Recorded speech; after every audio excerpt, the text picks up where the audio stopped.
there's two things I wanted to talk about with that nutty character. One is like, it's like when you became famous, your name was Bobcat Goldthwait. Correct. And you came out and you would go. Which sounds like a bobcat. Was there?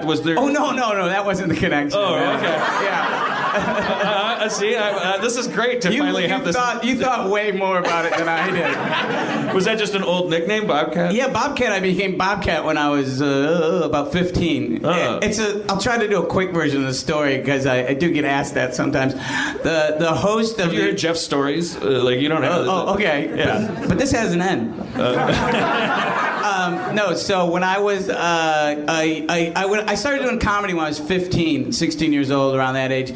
Tom Ketty, who I don't want to name drop, but he's SpongeBob SquarePants. I've known him since I was 6. Really? Oh, yeah. And so we grew up together, Catholic school, started doing comedy at a local open mic night. A very funny comedian, Barry Crimmins, comes in and he announces that he's Bearcat now, and that we're going to introduce him as Bearcat. And us being sarcastic little pricks both go, oh, that's funny. They call me Tomcat. And I'm like, oh, I'm Bobcat. So he's like, really? But you killed that night, so it's stuck forever. Well, yeah, you're afraid to shake your audience. Exactly. No, the problem is, the punchline is they're Barry and Tom, and I'm Bobcat. It's like, yeah, I really gave it to him. I'm 50 now, and I'm Bobcat, you know.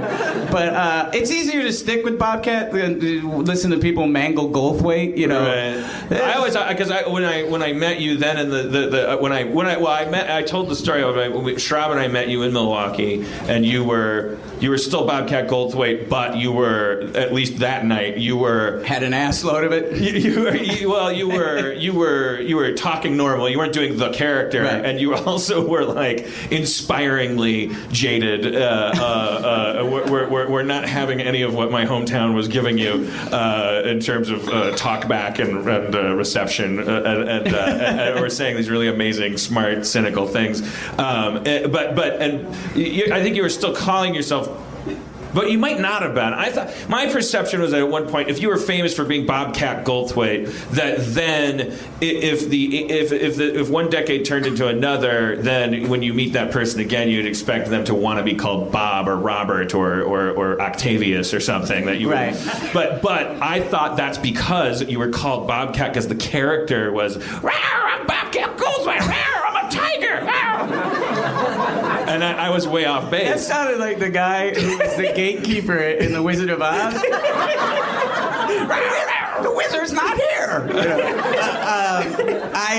No. I never gave it that much thought. I was Bobcat actually before the persona. Most of my close friends call me Bobcat, but my family doesn't. Like my daughter, on purpose, will be in a mall and go, "Look, that's Bobcat," you know, just to make my skin crawl. And but yeah, I don't think too much about it. I don't want to be like, you know, a guy. I don't want to be Ricky Schroeder, who I'm now Rick. Right. You know, and people go, "Oh, please, you were in Police Academy. Now you want to be taken serious." Right. So I don't think too much about it. I'm comfortable with Bobcats.